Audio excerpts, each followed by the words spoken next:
So let's kind of understand from you first, what is affordable housing and what is the crisis regarding it? Affordable housing to me is, so some people say there's big A affordable housing and little A affordable housing. Big A affordable housing is Section 8, tax credits, all those things where you have strict government control over the program. Our affordable housing is little A affordable, where it's financially sustainable, environmentally sustainable, and we can make it happen in any community, regardless if the federal government wants to participate or not.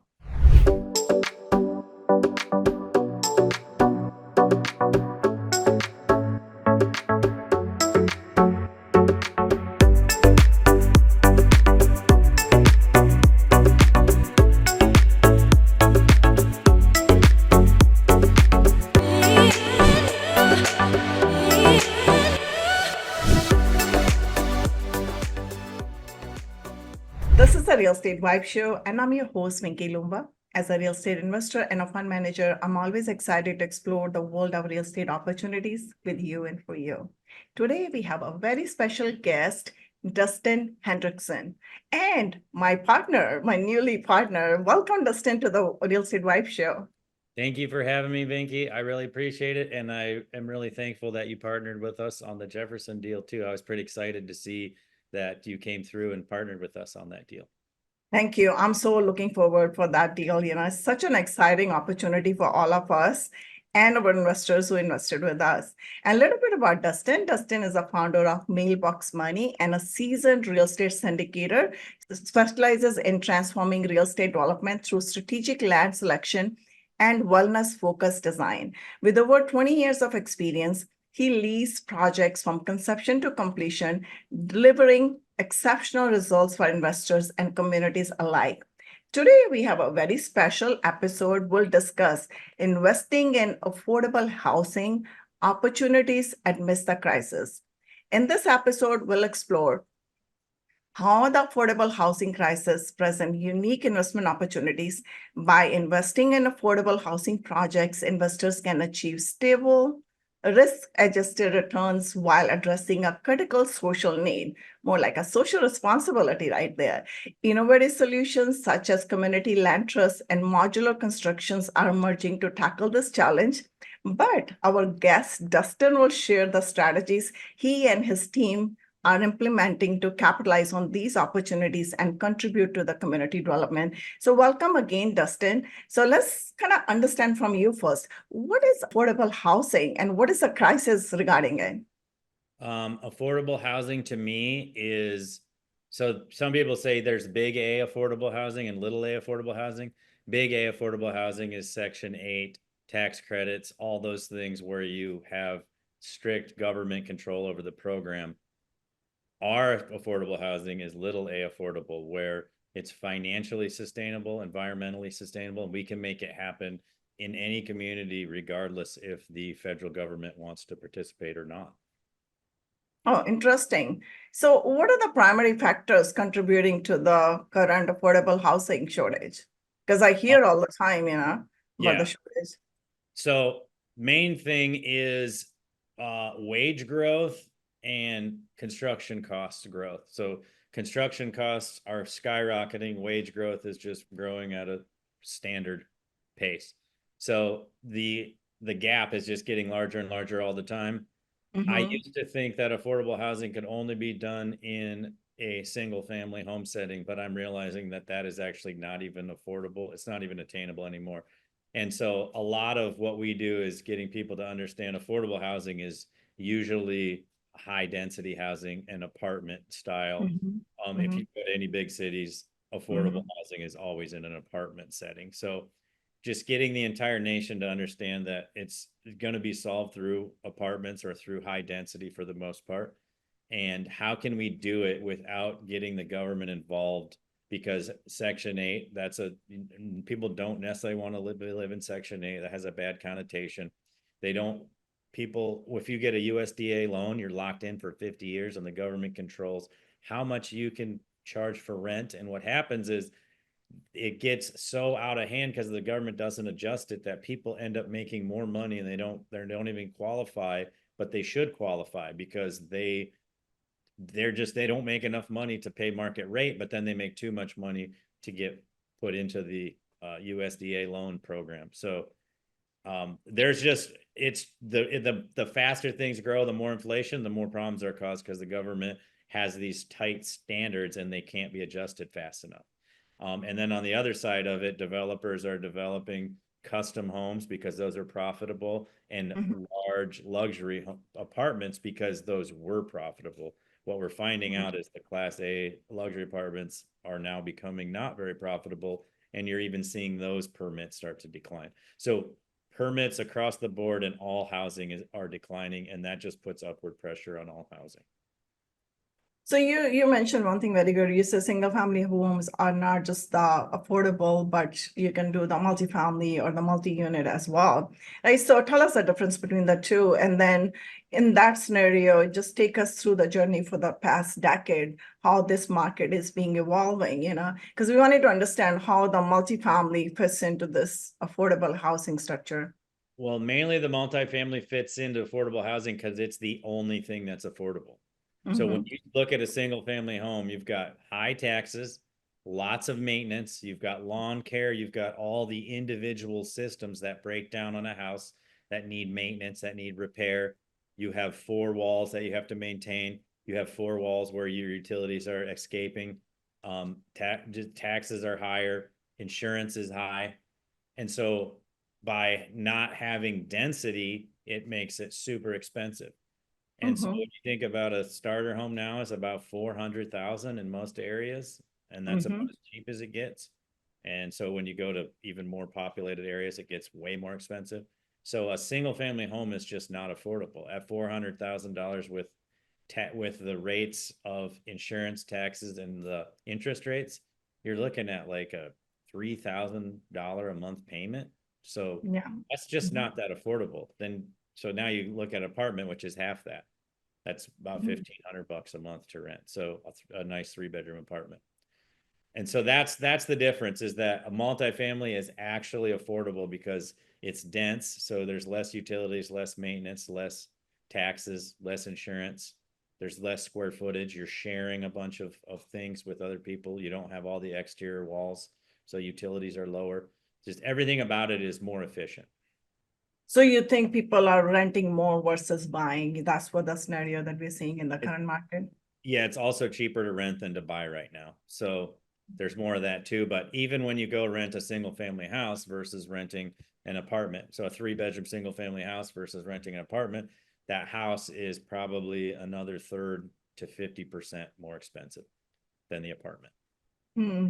And I also hear about this, the modular construction and the 3D printing is coming these days. And I went to this family office conference, I think last year, and I met this guy, the Genie Homes guy, and he's doing the stackable homes. So what is your thought regarding that kind of development? Is it going to solve the crisis as well?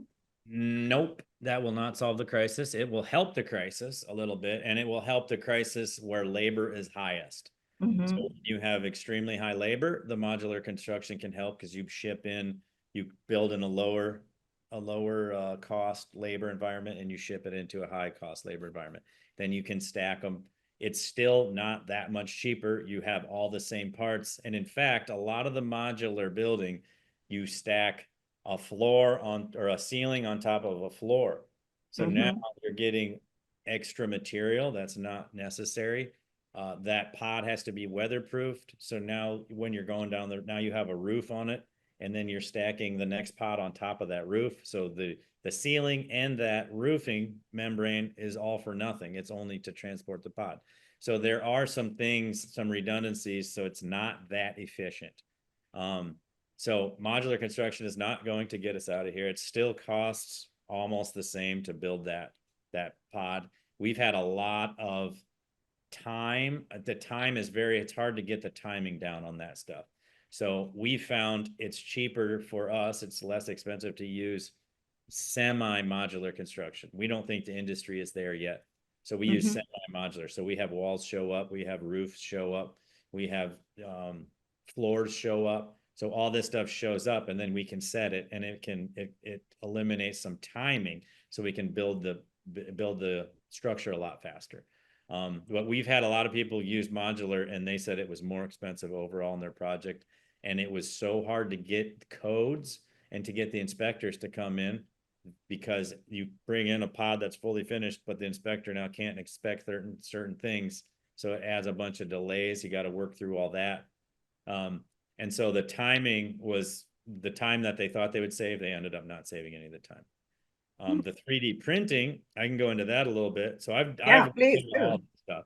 So I feel like 3D printing, until we're able to set up a 3D printer that prints a plastic house similar to like a Tyco house, like a doll house, that's the only time 3D printing will make sense. I don't know if anyone's ever going to want to live in a plastic house. But if you printed out a full plastic house and in the printer, you could print the wiring and you could print the plumbing and you could print everything that is necessary, that is when 3D printing will be a viable solution. Right now, it's concrete. And so all it is basically research. So they print a concrete structure. It's basically just walls. You still have to put the roof and everything on top. And it's takes longer to set up. It's harder to deal with because you have to have the perfect amount of concrete. The slump has to be A perfect. mixture. Yeah, if the mixture's not off, it jams up the machine. So you have just as many, if not more people there to make sure that the printer is running than you would just to set up walls. Like you could just do block walls or wood walls just as quick as this 3D printer by the time you're done with all the setup and everything. So the 3D printing is not there. It's mainly just research. And then when you're done with it, most people don't like the look of the 3D printed concrete walls. It's like piece of concrete and then another piece. So it's ripply. So now you have to plaster the whole wall. You have to outside, you have to do something on the exterior as well. So it's not viable at all. It's mainly just for research. It's cool to talk about, but it's way more expensive to 3D print a house right now. And you're just doing it for the research. And you said, who wants to live in the 3D house, but the thing is people are doing the container homes too, right? Mm-hmm. And then I hear people are living there too. So that's another way of building these affordable housing too. But, like you're talking about all the challenges or you're talking about all not so good stuff about all these. So why people are doing that? What benefit is going to bring or how people see this is beneficial? Let's try all these. You think there's going to be delay in the timeline too. So I think this is all is happening because they wanted to speed up the time and kind of get the return on investment faster. Maybe that's the reason all these things are happening. So if you can shed some light on that. So the research has to be done. And so there's people that want to do the research. They might not be so much interested in a return or actually getting the finished product. They want to be the people that push the research further. So to do that, someone has to start. And so you do have a very small segment of people, roughly 3%, that'll start, right? You got the bellwether, you have heard of that bell curve, right? Yes. And once you get to a certain point, it just takes off. So right now we're in this phase where people are doing it just for the research. And so they have to push through it. They're the innovators. And that's why I know all these problems exist. Just like container homes, there's a lot of issues with container homes too. And that's why you don't see it taking off quite as fast as people thought it would be. So if you go to a cold country, there's issues with condensation. If you go to a warm country, there's dew point, there's moisture, humidity, all these kinds of issues. So container homes, now they're saying you got to spray foam the outside. Well, the best part of the container home was it had the siding already on it. So now you spray foam the outside and then you put siding on the exterior of the container home. Well, that's really expensive. Then you drywall the interior. Well, now the container home's it's not even saving you any money anymore. So as they when they first did the container home, they spray foam the inside, but then all these problems came out. So now they realize they have to spray foam the exterior. So as they do more and more research, a lot of these things kind of get abandoned. But I've seen that containers work really neat for certain applications, more for a commercial setting, in my opinion, than for homes.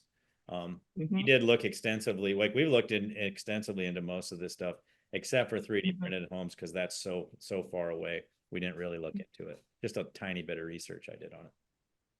Great. I think this is all good stuff. So let's talk about the investment opportunities in the affordable homes, because we've been talking about the different kind of projects that's happening in this space. So what are the primary financial incentives for investors to invest in this affordable housing?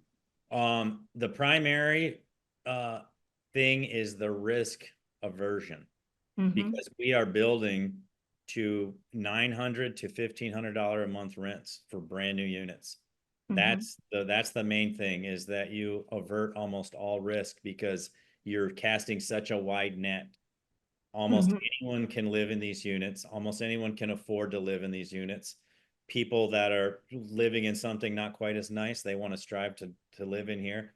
If somebody is, for whatever reason, they want to save a little money and they just want to rent by choice, these are attractive and desirable enough where we'll pull renters from both directions, up and down.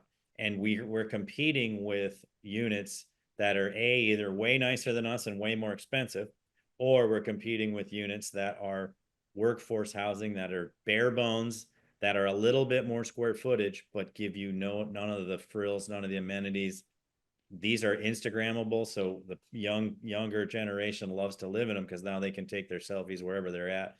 People don't think that's a big deal, but if you study the younger generation, they set up backdrops and they're really concerned about what's behind them on a lot of their stuff, just like your beautiful setting and what you've got. That's what people want. So people want that white on white palette, the warmth, the plants, the natural light. They want all that stuff. It makes their pictures, their selfies, everything look better.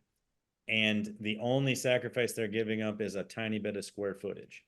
mm-hmm, So they're going to sacrifice the square footage for a higher quality unit most of the time. And then that mm-hmm. puts us in a different class. So you got A class up here and you got workforce housing here, and we're like right in In the between. middle. Yep. Mm-hmm.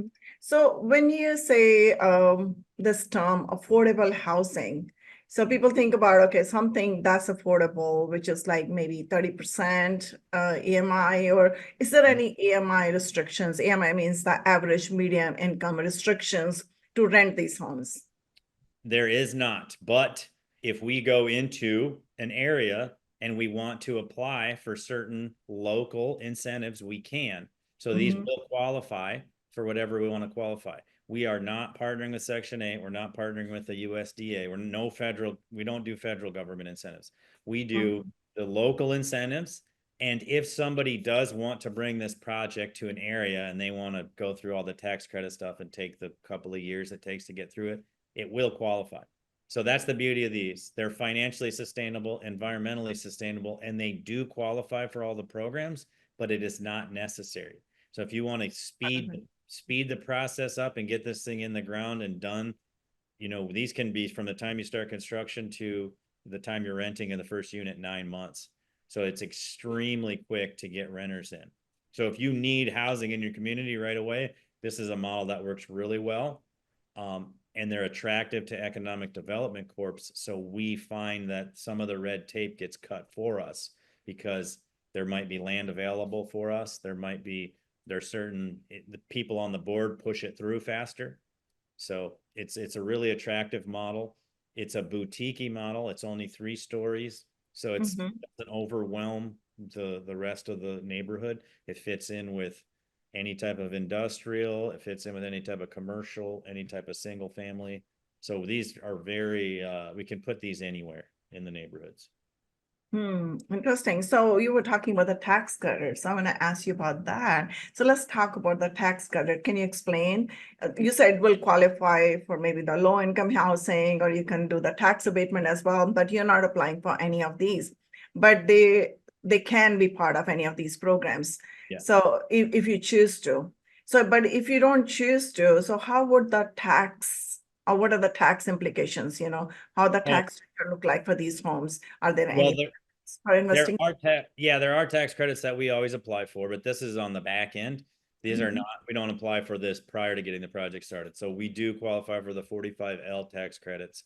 And those are basically a green housing initiative. We meet the requirements. So those about 2,500 per unit is the tax credit that we get. And that just means it's up to Energy Star standard, and we have to do some certain things to qualify for that. The other tax credits there are certain tax credits in certain areas. They're different all over the place, but they qualify for most of those credits because you have 80% AMI, 60% AMI, depending Mhm. on what your local area needs, you can hit all these different numbers. And we also tend to put these into places with higher incomes and higher educations. And that, so the income is higher. So now we easily qualify for the different AMIs that are out there. So it qualifies for all this different stuff, but when we pencil it out and figure it out, it works so well just on the free market rate that we don't have to we don't have to jump through all those hoops and go through all those restrictions.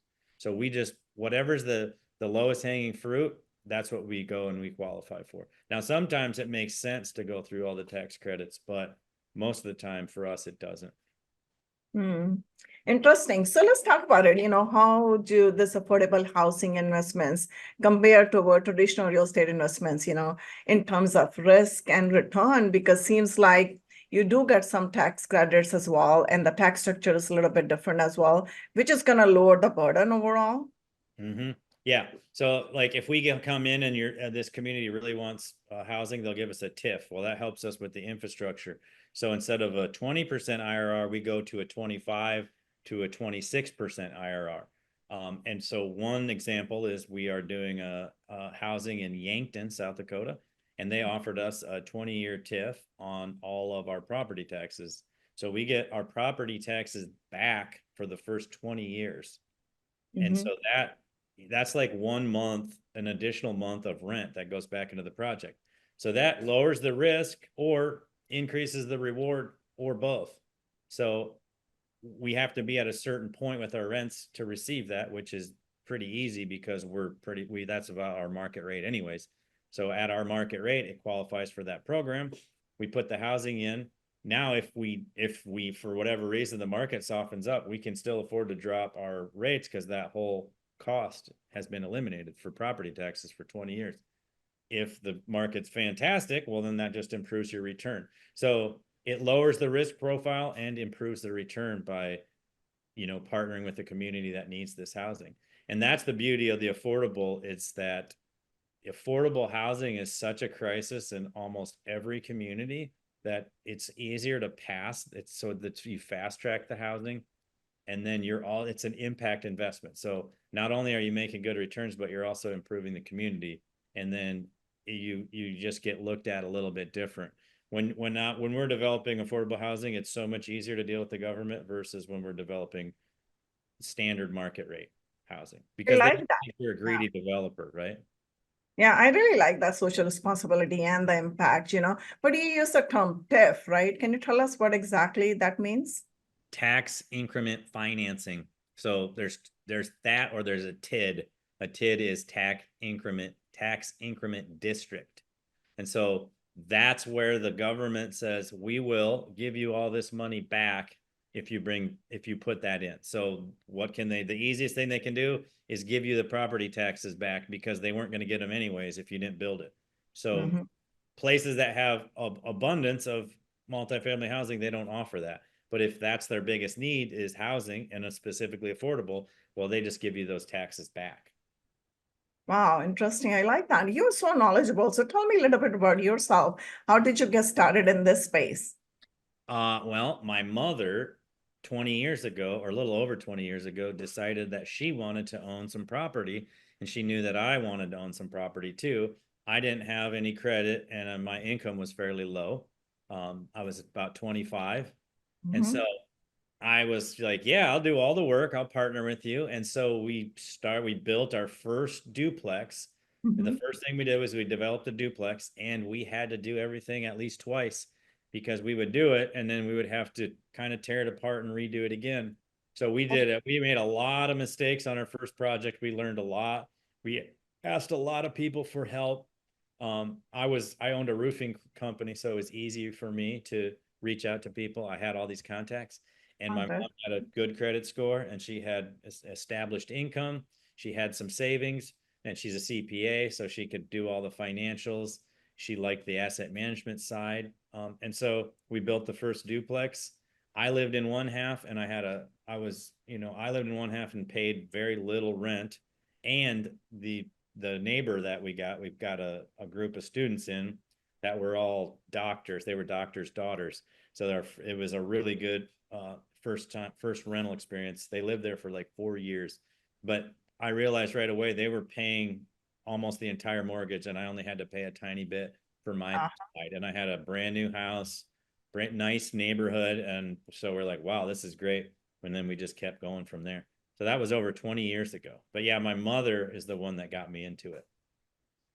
wow. And then you're doing mostly the affordable housing now, or you're doing some other asset class as well? Mainly all affordable. But I almost always did do affordable. I just didn't realize I was doing affordable. We always were doing little a affordable, market rate affordable, where it Mhm. was close to as cheap of housing that we could build, but very high quality. Because by putting the extra design emphasis, the things that we could do, where it was more like we were just putting more thought into it, we weren't necessarily spending more money on the project. There's a lot of things you can do design wise where you can improve the project without spending more money.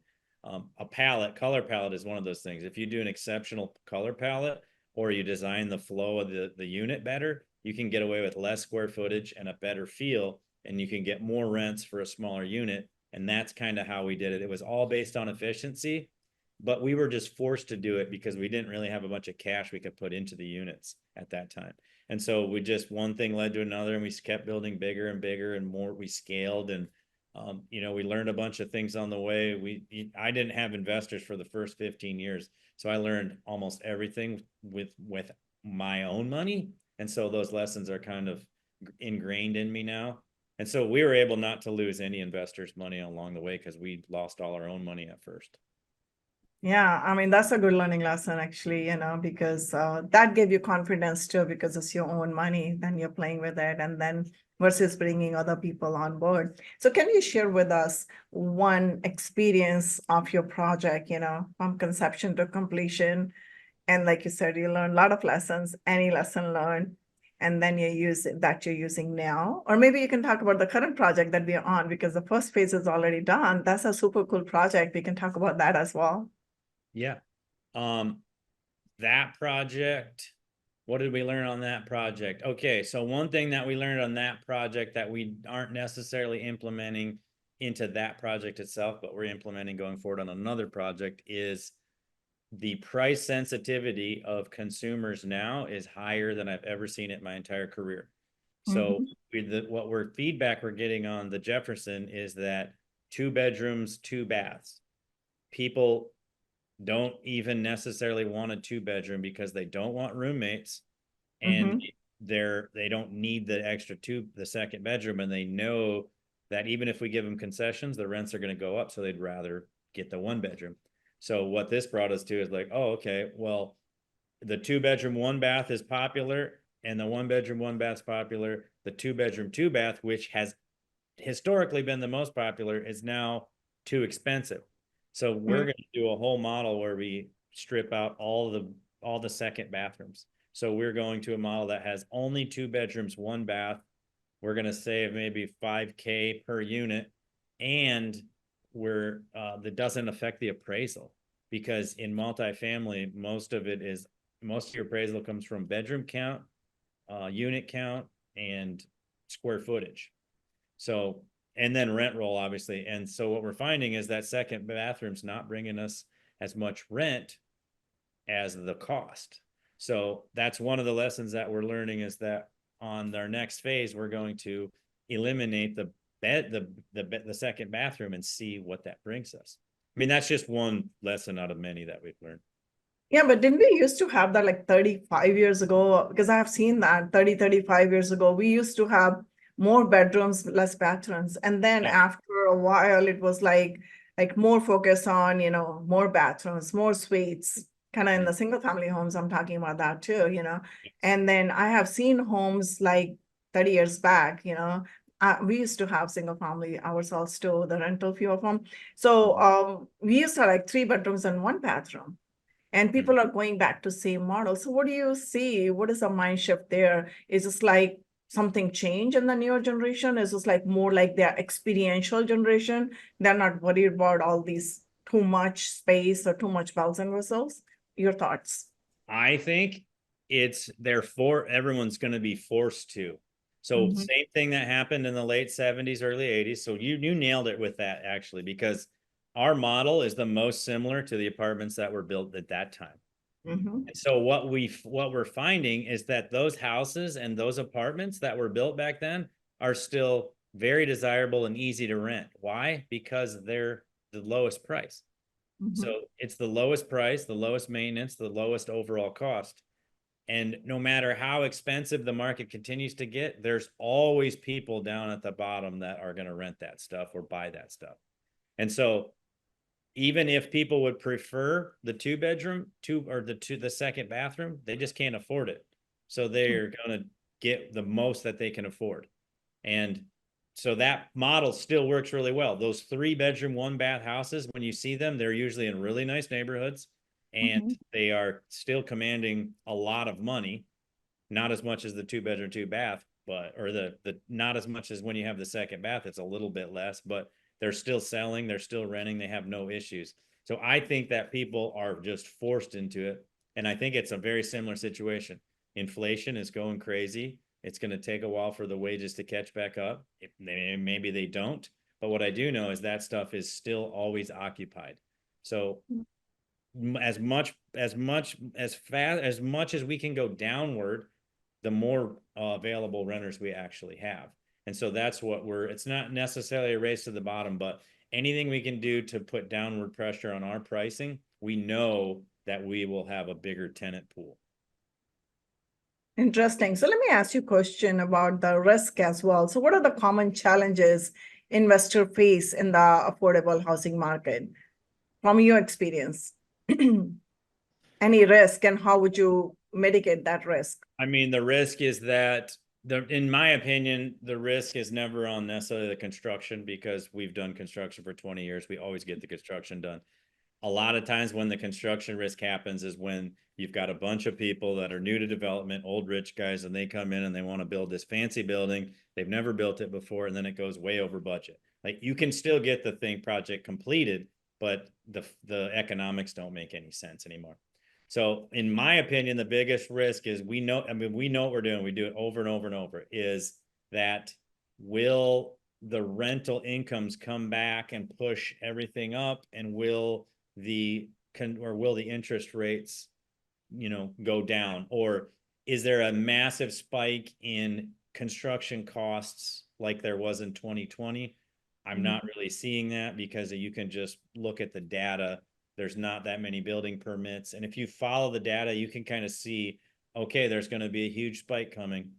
We even Mhm. built through the spike. We were able to buy lumber at the bottom. So we buy lumber here, it'd spike up, we'd wait for it to come down. Because when it spikes up, it just has to come down a little bit. It always does. It spikes up, comes down. You buy again, it spikes up, comes down, you buy again. So you can sort of time some of that stuff.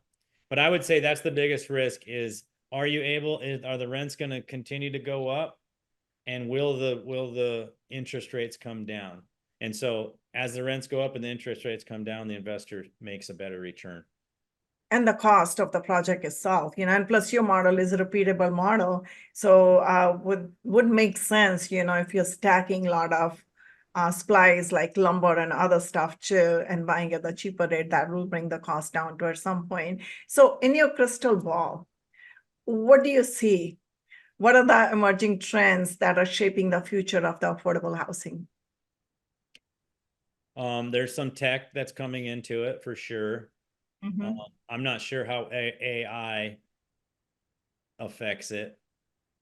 Um, it's got to be how, like, do these economic development corporations, do these municipalities, are they going to get more involved and bring more affordable housing to the market? Is there going to be more philanthropy involved?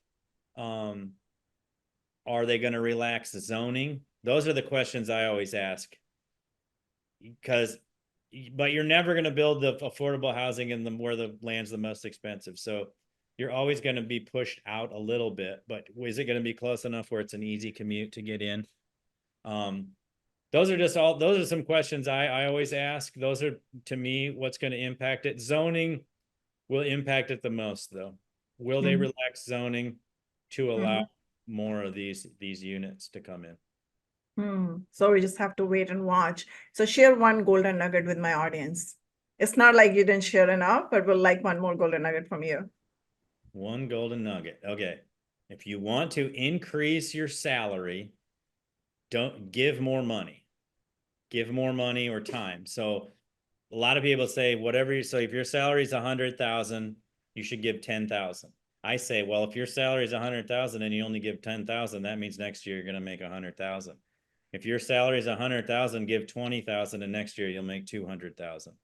So I found this to work extremely well. Give more money and watch the opportunities come in. So as much money as you can afford to give, it's very painful when you first start giving, but then you see the reciprocal approach. Give more money and you will get a 10x on your charitable givings. So I do it inverse of the 10% model. So when you say give more money, you mean donate because that's our social responsibility because we have enough.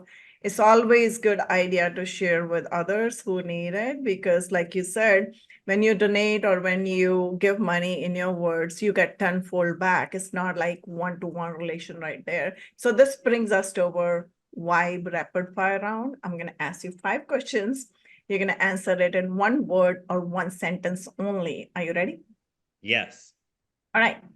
So the first question is, what is one of the most important thing that you've learned in your life? And how did your life change after learning it? I have to answer that in one word. You can use one sentence. What most important thing that I've learned in my life? And okay, gosh. The most important thing that I've learned is that God is he is everything and he does everything for you. And we only control about 1%, which is our effort.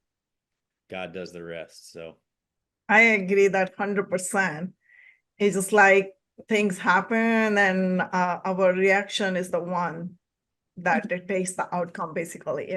So share one good book that you would like to recommend to my audience other than Rich Dad, Poor Dad. yeah, I don't ever recommend Rich Dad Poor Dad, but I think everyone's already read that book. I would say the Bible first, but that one is also, I mean, everyone knows they need to read that anyways, or whatever book your faith is. But I would say meditations, if you want to take all religion out of it and just go strictly philosophy, Meditations by Marcus Aurelius, because it teaches you how to react to this world and how to That's be stoic and not emotional and all that good stuff. That's good because you ground yourself. Once you ground yourself, all the these reactive mode goes away. You're more like in the responding phase, and which is better because every moment dictates your next moment. So you choose to respond in the current or the present moment. That's gonna dictate your next moment and the next and the next, and the outcome is gonna be much, much better. So in one word, what does life mean to you? Giving. I like that. That's the best answer. What is your biggest passion? Jesus. Oh, I like that one too. If you could turn back in time and talk to your younger self, what would you tell yourself and why? Scale faster. Because most people think that growth is gobbling everything up. Scaling is about going deeper into your niche and expanding it so that you actually do way more work with way less. I like that. So how can people reach out to you, Dustin? Uh, I'm on LinkedIn, just Dustin Hendrickson. That gets bogged down though. There's a lot of stuff going on there. So the best way is go to mailboxmoneyre.com and all of our information is there, and email either me, Anna, Levi, or Nate, and it'll get through somehow. Someone will let me know. And tell them, don't say you're interested in a deal, say you're interested in a conversation or mentorship with me, because that's the fastest way to. I like to do mentorships the most. Oh, Thanks, Dustin, for coming to my show. I really enjoyed our conversation today. Thank you for having me, Vinki. That was fantastic. You're good at, you ask good questions. You keep it on topic. Thanks. Thank you, everyone, for tuning in to the Real Estate Vibe Show. Don't forget to subscribe, leave a review, and share this episode with anyone looking to elevate their real estate investing game. Until next time, stay focused, stay inspired, and keep building your real estate vibe. Thanks again.